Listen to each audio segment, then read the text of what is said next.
Bonjour, ici Daniel Dargy, ingénieur de chez Construction Daniel Dargy. Aujourd'hui, je désire vous parler du thème d'installation de poutres et de colonnes dans l'immeuble que vous voyez ici à l'arrière, qui s'agit d'un immeuble à 2 étages, une maison unifamiliale. Donc, on va se rendre à l'intérieur et avant de se rendre, je vais vous présenter un des entrepreneurs qui travaille avec moi. Donc, c'est Nicolas Rolland de Construction Rolland. Donc, on va se diriger à l'intérieur parce qu'aujourd'hui, ce qu'on fait dans l'inspection préliminaire, c'est qu'on fait des trous afin de savoir où sont les éléments structuraux, afin d'éventuellement calculer la poutre et les colonnes et faire des plans pour demande de permis. Donc, on va se rendre à l'intérieur. Donc, comme vous voyez, on a déjà commencé à faire des trous ici au plafond. Souvent, on a besoin de faire des trous au plafond. Pourquoi? Parce que, eh bien, c'est les éléments structuraux-là qui viennent s'appuyer sur le mur. Vous voyez ici le mur qu'on veut enlever, le mur porteur. Donc, on sait déjà que c'est un mur porteur. Pourquoi? Parce qu'on a enlevé, on a offert des ouvertures au plafond, puis on a vu les solives qui viennent s'appuyer sur le mur en question. Aussi, on a fait des ouvertures ici dans le coin parce qu'on a découvert par le sous-sol qu'il y a des éléments de ventilation. Donc, on ne pourra pas installer la colonne qui tient la poutre. Là. La colonne, on ne pourra pas l'installer ici à l'extrémité. Pourquoi? Parce qu'il y a des éléments qui ne sont pas structuraux, mais de ventilation qui viennent interférer avec la colonne puis la poutre. Donc, on va la mettre un petit peu plus en retrait. Donc, qu'est-ce qu'on fait aujourd'hui? C'est ni plus ni moins faire des trous un peu partout pour voir à quel endroit qu'on va installer les éléments. Donc, ici, vous voyez, il y a des tuyaux, là, déjà. On voyait des tuyaux. Donc, une chose qui est importante, vous voyez ici, c'est une vieille maison. C'est pas du plâtre, c'est pas du gyps. C'est vraiment là, des lattes de bois avec du plâtre, là, comme on faisait dans les années 40 et 50. Donc, ça n'a pas vraiment une grosse importance, mais au moins, vous voyez ici tout de suite, là, il y a des éléments de plomberie. Mais une chose importante, on va se rapprocher. Vous voyez, il y a un gros canal de ventilation ici là, qui vient entrer à l'arrière. Donc, on veut savoir, est-ce que ce canal-là, on va ouvrir le mur un peu plus pour voir est-ce qu'il vient interférer avec la colonne qu'on veut installer. Donc, on va continuer notre petite démolition ce matin pour savoir à quel endroit ça va se diriger. Puis bien sûr, moi, avant d'arriver ici, on a fait un petit plan à l'ordinateur. Des fois, on le fait à la main, un croquis, mais ici, on le fait quand même assez bien parce qu'on veut faire une demande de permis, donc on veut des documents qui soient bien présentables.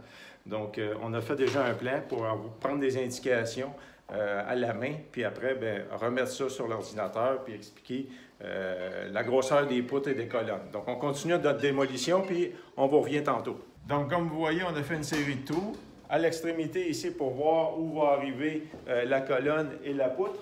Donc, on voit tout de suite qu'il y a une cheminée. Donc, on ne peut pas faire arriver la poutre là, dans le mur extérieur. Il va falloir qu'elle arrête vis-à-vis de la cheminée.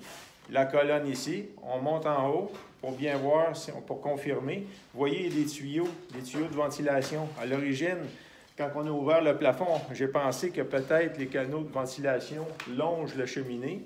Par contre, ce n'est pas le cas. Donc, on va pouvoir bien mettre la colonne vis-à-vis directement sur la cheminée. Ça ne sera pas espacé. Les canaux de ventilation, on a découvert qu'ils s'en vont vers l'extérieur en diagonale. Si on va à l'extrémité ici, donc on veut faire arriver la poutre entre les deux ouvertures. Donc ici, il va y avoir une colonne juste dans l'intersection entre les deux ouvertures. On voit tout de suite la structure, comment c'est fait dans le mur.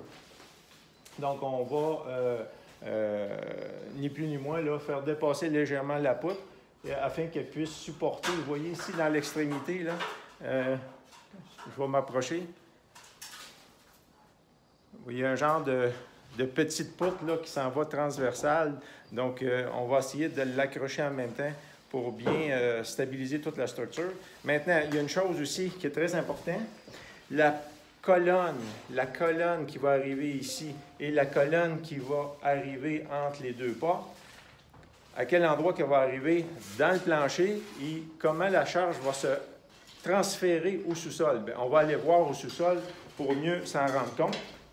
Donc, on est présentement au sous-sol. Comme vous voyez, il y a déjà des colonnes ici là, d'acier. qui ont quand même 3 pouces et demi de diamètre, qui sont appuyés sur une poutre. On ne la voit pas ici, là, mais si on s'approche à l'intérieur, à l'extrémité où il y a la cheminée, donc on voit une poutre d'acier juste au même endroit où on veut installer, dans la même axe où on veut installer la colonne au rez-de-chaussée. Donc c'est parfait. On n'aura pas besoin de rajouter une autre colonne ici parce que celle-là est plus que suffisante pour supporter la charge là, excédentaire qu'on va y faire appliquer. Donc, c'est une bonne chose parce qu'on n'a pas de travaux à rajouter ici. Et par miracle aussi, bien, cette colonne-là ici est aussi dans le même axe que la colonne qu'on va installer au rez-de-chaussée. Et aussi très suffisante là, pour supporter l'excédent de charge.